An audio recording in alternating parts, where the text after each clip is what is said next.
The dry wind howled against the ruins, the bitter desolation of what once was society.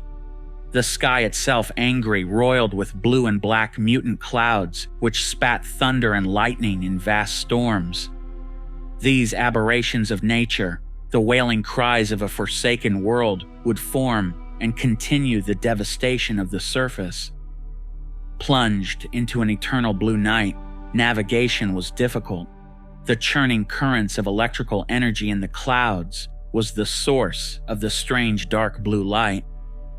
It never rained, and the lack of moisture caused most of the plants and trees to wither and die, only later to be erupted into flames by a random strike of lightning from a storm. Food and water were scarce necessities, and the hazardous environment made sure to severely punish apathy. But survival alone was not the only danger, nor the corrupted climate of the planet. There was something else. The remnant of the fallen. He crawled in the dusty and dry dirt to the end of the small hill, cautious not to expose his silhouette against the vile skyline. He pulled himself to a thicket of dead brush, remaining prone. He pulled from his back his shoulder-slung hunting rifle and removed the protective caps from the scope attached to it. He peered through it, at the road that led into a small town, as he scanned the many buildings, most not more than broken walls and rubble. He tucked his hand between his chest and the dirt as he pulled out a small bag. He unzipped it and pulled a map out as he studied it. He ran his finger along the topography, following the path he had taken. He tapped the town in confirmation. He had indeed navigated correctly. The sky was oddly bright today. It had made his travel easier than normal, but he worried the extra energy creating the light might be a precursor for a sudden storm. Usually you had plenty of warning. The sky would thunder and the clouds would spin strangely and your skin would tingle. All in all, normally enough time to find shelter or to advance far enough away you didn't need to. But this weather was an anomaly. He knew no matter where he went, he would need to find shelter quickly, should the worst come to pass. The only good thing about the storms, they seemed to ward away the phantoms. Still, though, he couldn't become careless. He rolled on his back, placing his hunting rifle on his chest as he pulled his water canteen out and took a long drink. He shook it, getting a feel for what was left. He stood and brushed off some of the dust left behind by the dirt, including in his beard, as he checked for a safe path down the hill and to the main road. He descended slowly down the moderately steep slope when a wrong step kicked loose a handful of larger rocks. They clanked and clattered as they rolled down, before finally reaching the bottom with a louder thud that echoed in the stillness. He froze and gently fell to a knee. His eyes darted around, searching for signs of movement. After a few minutes had passed, he felt perhaps his clumsiness had gone beneath notice. He continued down the slope, now at a snail's pace. He arrived at the bottom of the hill and started to walk along the side of the road. He passed by long abandoned cars, their windows nothing more than worn-down, jagged shards. Their paint, long sanded away by the unrelenting wind, replaced instead by flaking rust. Many of them, though they bear few signs of it now, were the final resting place of their owners. The cataclysm happened quickly. There was no time for fear or acceptance. They were just gone, ripped away from existence. At least, for most, a fate of luck. The phantoms were different. They were not sundered away from life, but instead were warped by the weapon which had ended the world. They now existed in a place between life and death, between material and immaterial. They weren't ghosts, and they weren't people, not anymore. They were trapped in a state of perpetual agony. They seemed to even be conscious, at least to an extent, until finally the last sinews of their humanity frayed away, and all that remained was chaos and fury. You could kill them, but they couldn't truly die. Their bodies would fade and dissolve away, But not long after they would re-emerge, eternally bound and imprisoned to this hellscape. For a long time he had thought of them purely as monsters, animals driven by mad instinct, an unfortunate byproduct of the world's destruction, until he had witnessed a phantom fight against its own rage. The dying light of their humanity still burned within them as it struggled to slow the transformation into mindless madness. Instead of attacking, it forced itself away as it disappeared into a darkened maintenance tunnel. In many ways, the encounter with the phantom left a deep wound in his very soul. It was easier to see them as creatures of rage than doomed people still clinging to what little life they yet retained. Most of the homes near the edge of the town were of a little scavenging value. It was strange seeing the town again. He had grown up in a nearby city, but he struggled to recognize it in such a decayed state. But he did recall a small family-owned market a few blocks in the same direction he was heading.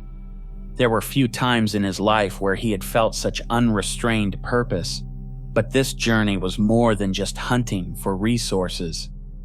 He walked along as he searched for phantoms and kept his eyes on the sky, waiting for any telltale signs of an impending storm. The small market revealed itself as he approached the corner of the dilapidated street. The many front windows were, of course, long gone. He entered through one such empty window, careful to slowly step on the broken glass to minimize noise. Most of the food and supplies were gone, but he was hoping there might be some water and canned goods in the back. The wooden storage room door was locked, but the once heavy-duty door had weakened over time from exposure to the elements. He just had to avoid making too much of a ruckus as he forced his way in. He pressed his shoulder into the door and leaned his weight in to observe how much give he created. He wobbled back and forth, applying slightly more pressure with each return against the door. The door frame gave out, and the door creaked open. He laughed as he saw shelves packed with canned food, many not showing signs of rust. He had struck gold. He approached his bounty. He saw some canned pears. He opened one with his pocket knife, not so much for the fruit itself, but for the liquid gold, the mildly sweet water they had been packed in. He grabbed a few cans and slid down the side of the shelf onto the floor, sitting as he relished the moment. He took off his backpack and placed his rifle beside himself, another luxurious sip as he looked through his bag. He pulled out a weather-resistant pouch and unzipped it. He brushed his hands off on his jacket, cleaning them the best he could before he reached inside. He slowly revealed a small picture, one he had cared so lovingly for. He flipped it over and saw a woman's handwriting which read, "Sam, Julie, and soon-to-be, October 4th, 2027. Sam's eyes watered as a tear highlighted the caked layer of dust on his cheek as it fell along and down to his jacket. He was a National Guardsman, and during the height of the conflict, he'd been moved across the state under emergency orders to a military base awaiting potential deployment. It was the hardest thing he had ever done, leaving his pregnant wife. They spent a long time just silently weeping in the doorway of their home, hugging tightly in love and dread, the dark uncertainty of what might come. Even after all this time, he can still feel the sensation of her arms slowly releasing from their frozen embrace as their eyes met that final time, her gorgeous blue eyes, swollen and red. Sam cried as he put down the can of pears. He cupped his face with his left hand. His index finger ran along the side of his nose as his middle sat beneath as he quietly whimpered into the palm of his hand. He had arrived at the base 2 days before the world came to its end. He had been working deep underground in a weapon and ammunition storage area, cleaning his service rifle. The blast of the end times device seeped in, and the 3 other men, including the ordnance officer, were killed. By some fluke, he had survived, though badly injured and knocked into a coma. When he awoke, in pain, and barely able to move, he emerged to see a world forever changed. Sam flipped the picture back around as he gently ran the tip of his thumb along Julie's face, tracing her dark brown hair. He slid it back into the pouch and put the pouch into his backpack. He stood and started his pillage of the storeroom. Priority was cans of beans and chili and more fruit in water, but he had to avoid any cans that had begun to rust. He filled his bag and collected his things. The extra weight would slow him down, and he would burn excess water and calories. But he had little choice.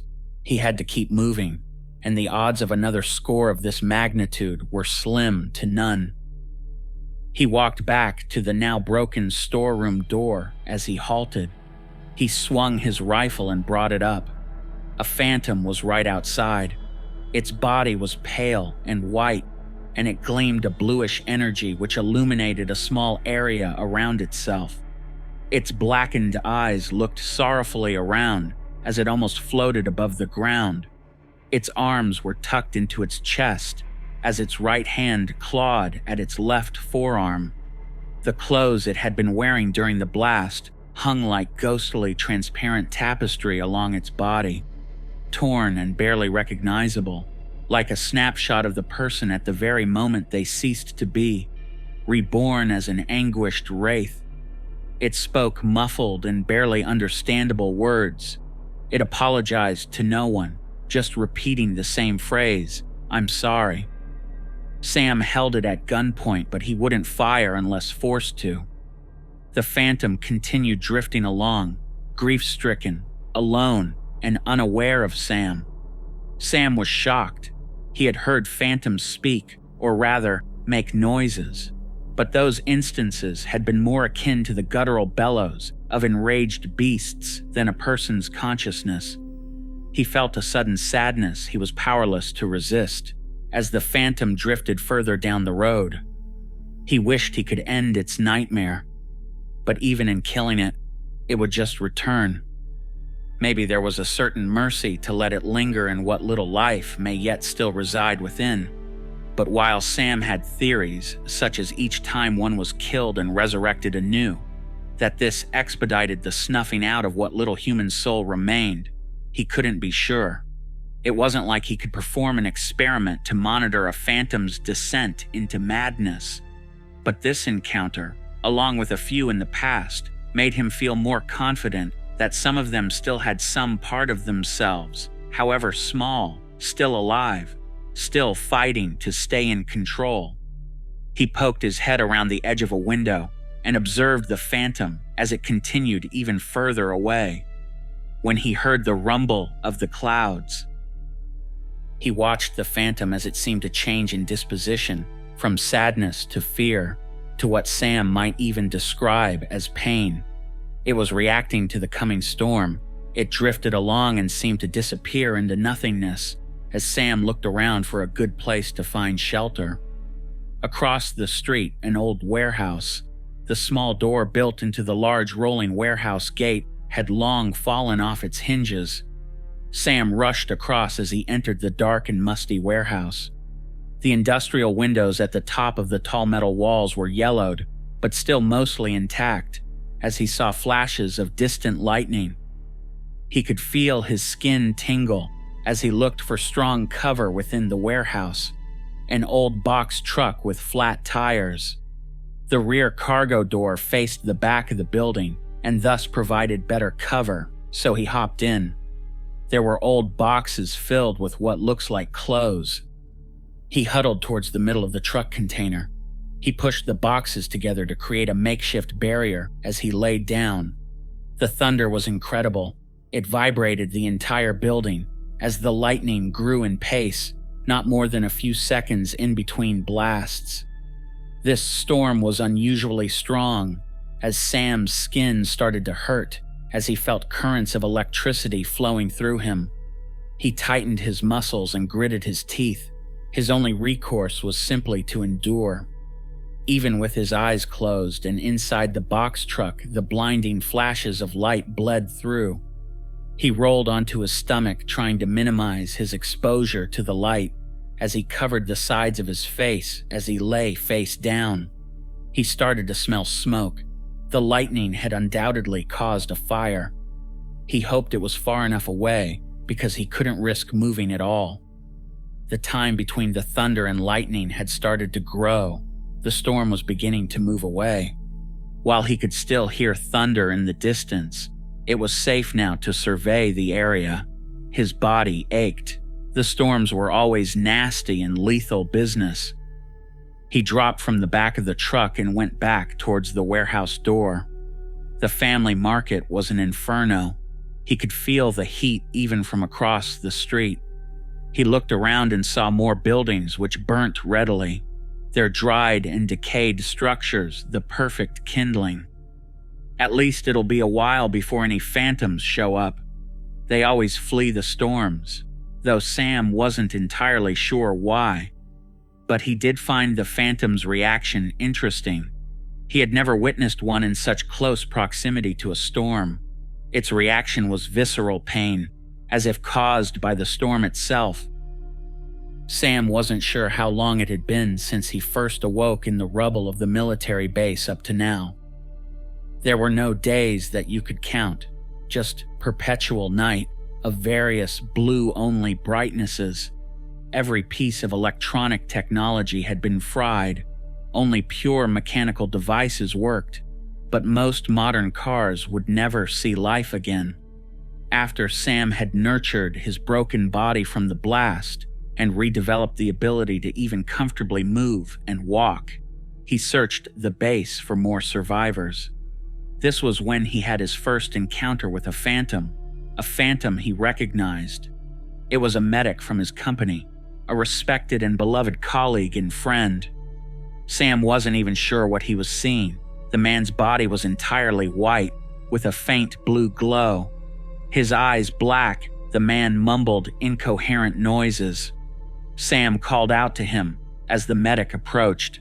Sam impulsively reached out and slowly touched the side of the man's face, as if checking to see if he was even real, and felt the phantom's cold skin. The man took deep but shallow breaths.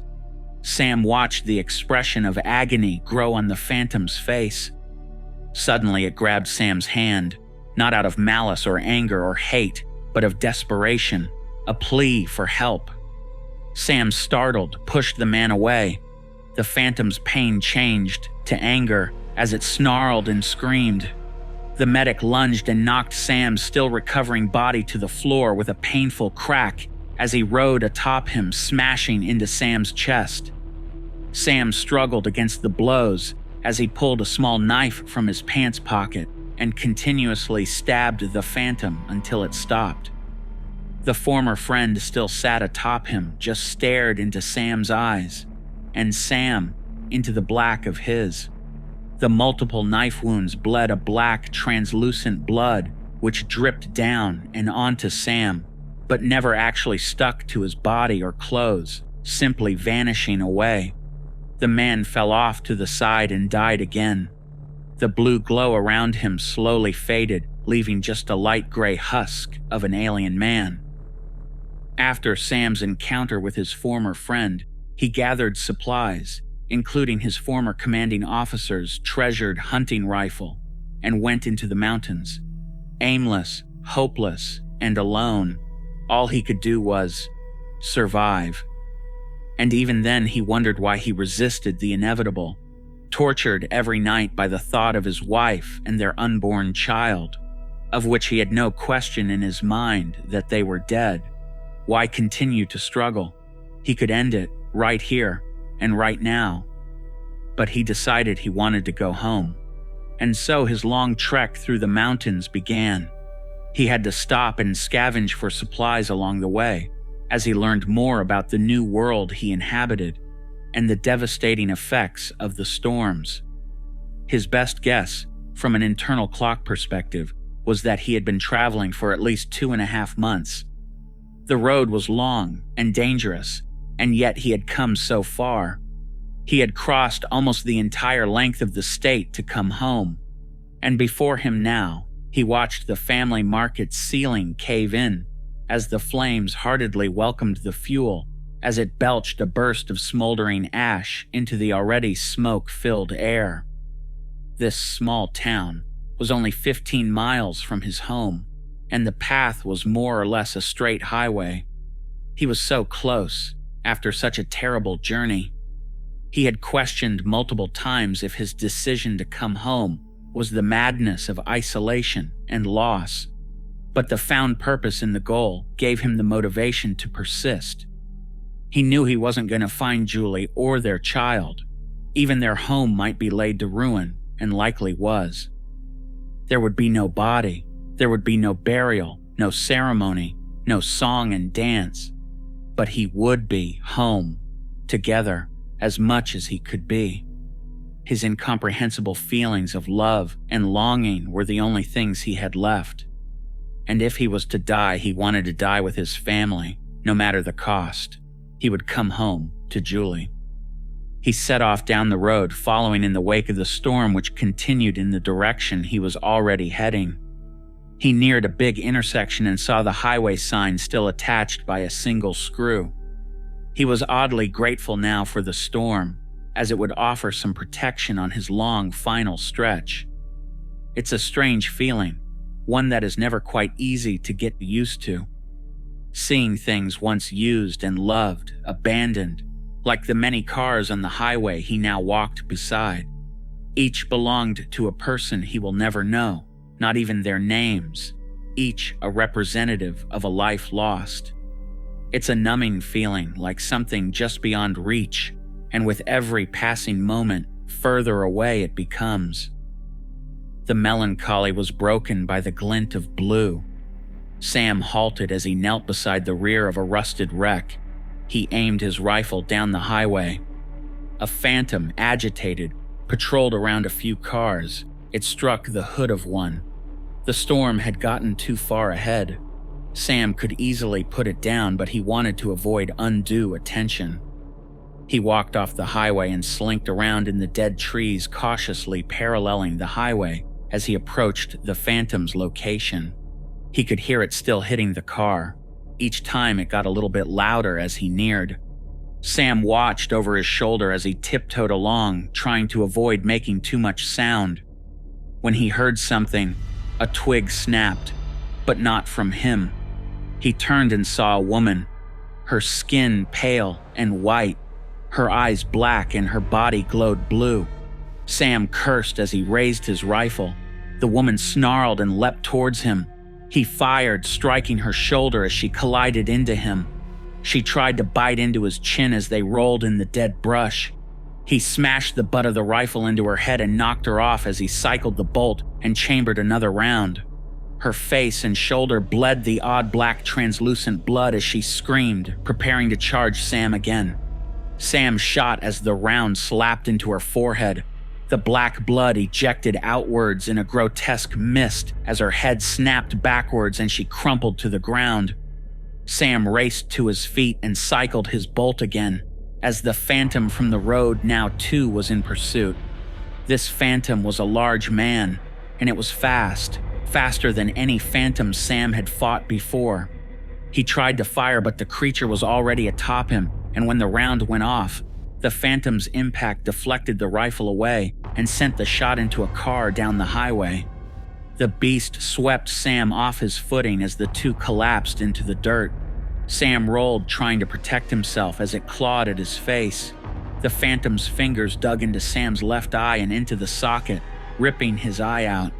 Sam pulled his knife, but in the confused chaos and tumbling, he stabbed himself in his left arm before retracting it again and stabbed the phantom in the neck. Sam drove it to the small guard of the blade as the phantom pressed down and snarled as it bit into the right side of Sam's face, removing a chunk of flesh. The creature, too consumed with rage to even notice it had been killed, as it continued its assault against Sam. Sam tried to keep it at bay, hoping it would bleed itself out from the knife still lodged in its neck. But Sam found no respite as the phantom bit again, this time into Sam's neck. Red blood misted along the phantom's face as it finally started to show symptoms of the mortal wound it had been dealt. Sam, finally able to let go of the phantom's arms, grabbed the knife and twisted it with all of his strength as the black blood oozed freely before disappearing into the air. Sam pushed the phantom off as its body grew still and the blue glow ceased. Sam shivered. He was in shock and he was losing blood. He reached around his missing eye in the now exposed socket as his hand and exploring fingers jittered. Sam was angry. He wouldn't die, not without making it home to Julie. The blood continued leaking from his neck as it soaked down his jacket and now down to his pants. His skin was pale and he was drenched in a cold sweat. He cut the sleeve off his jacket and tied it around his neck, tight enough to try to restrict blood, but not his breathing. He cut his other sleeve and tied that around the self-inflicted stab wound on his left arm. He continued stumbling down the highway, unsure of how far he had traveled now, or how long he had to endure to get home. He clumsily cycled the bolt of his rifle, feeding the chamber a fresh round. He drank the last of the water in his canteen and carried on. He cried as he marched. Nothing mattered more to him now. He couldn't die. Not yet. Not without getting home. He was aware of the fog growing in his mind. His head had become light, but he pressed forward, and finally, as he thought he was soon to lose his fight, he saw the welcome sign for his town. He smiled as the dried blood cracked around his lips as he fought against his vision to focus on the sign. It wasn't much further now. As he had feared, most of the homes were long destroyed, caved in ruins, or plots with single walls still standing whose purpose no longer existed. But as he neared his block, he saw some of the homes were still roughly intact. And then as he rounded the corner trying not to faint, he saw his home. The windows long shattered, the door off the hinges. But there, like an oasis in the desert, his home stood. He walked along the brick path to the front steps of his door. The feeling was surreal and likely included a healthy dose of blood loss. And while most of the items inside the home were beyond repair, it was truly his home. The coffee table Julie had painted, now cracked and collapsed on the floor, but still, it was here. The couch now just springs and tatters, the bookshelf, most of the shelves broken, and the stairs that lead up to their bedroom. Sam turned and looked at the doorway. He felt Julie's final hug again as he wept. He fell to his knees. He missed her beyond life and death. He cried out an apology for not being there, for leaving, for not dying with her. It was too much for him. He felt his soul shattering, but at least he had finally made it home. Blood dripped down onto the grimy floor as he placed his hands down and felt himself slipping away, barely able to keep his head up. His mind now just the droning thud of his own heartbeat as he watched the dirt and dust pile along the exterior of his fingers as he slowly expanded them outwards. There was a creak. The weathered wood flooring complained. Sam's heart sank. He twisted and saw something he hoped he would never see. Her black eyes were fixed on him as she stepped closer. He had known it was a possibility, but he hoped she was at peace. Julie. And seeing her now, knowing she was trapped forever, doomed to become a mindless demon, if she hadn't already become one, killed the last bit of hope he had buried deep inside. He whimpered her name as he stared at her, his face and clothes covered in gunk and blood. Julie stood before him as he tried to watch her face, but he was struggling to keep his vision focused. Julie leaned down and carefully ran her fingers along his cheek, avoiding his wounds. He saw a sparkle of light reflect from her face, tears, which fell from her marble-like eyes. There was a roar of thunder, another storm. Julie grew visibly uncomfortable. She looked down at Sam with a look of panic. She grabbed his jacket and pulled him outside to the road. Sam was stunned, beyond confused. The storm would kill him, though he was likely already on the way out. Julie's pain had clearly increased, as she started to shake and then fell to the ground and onto her stomach. The two alone in the street, lightning flashed in the distance. Sam looked at her, and then at the house. He would die. But he couldn't understand why she dragged him outside, and why she too remained, as the storm's growing presence was clearly intolerable. She reached up to his arm and grabbed it. He looked at her face and she spoke to him. She simply said one thing: "Die." Her voice, while distorted, was like a gust of cool wind on a warm summer day. It was a reminder of her in a way he never thought he would have again. She started to groan and jerk. The storm's effect on the phantoms was devastating. Sam had a sudden thought. What if the storms were the only thing capable of killing a phantom, and not just put one down only for it to come back, but to actually end them permanently? And if this was true, somehow Julie understood or knew. Die. It made sense now. She would die, finally. And so would Sam, but he would get to die with his family, all the regret gone, a second chance. He laid down next to Julie in the cul-de-sac of their ruined neighborhood. She struggled and tried to grab him. He nodded. He said softly, "I understand." He grabbed her arms and placed them on himself, and then returned the embrace, pulling the two together on the ground. The storm neared as Sam saw lightning strike a nearby building, as the thunder shook the very earth. Julie spoke again, fighting viciously to free the words from the consciousness that remained. "Wait. Sam." Sam couldn't be certain, but in his heart of hearts he believed she meant that she had been waiting for him to return, waiting to die, holding on for all this time, to any shred of humanity still left alive inside herself, and like him, driven by purpose. The storm was now overhead. Both Sam and Julie were in torturous pain. Sam leaned forward as he pressed the top of his head against hers. Surges of electrical energy snapped into their bodies, and with a sudden burst of light, they were gone. The only evidence of their passing, a scorched blast mark etched into the brittle pavement. The dead grass near them caught ablaze as the fire was led to the long-dead tree which adorned their driveway. The fire quickly inched along the decayed bark and spread like a bird's wings along the many branches.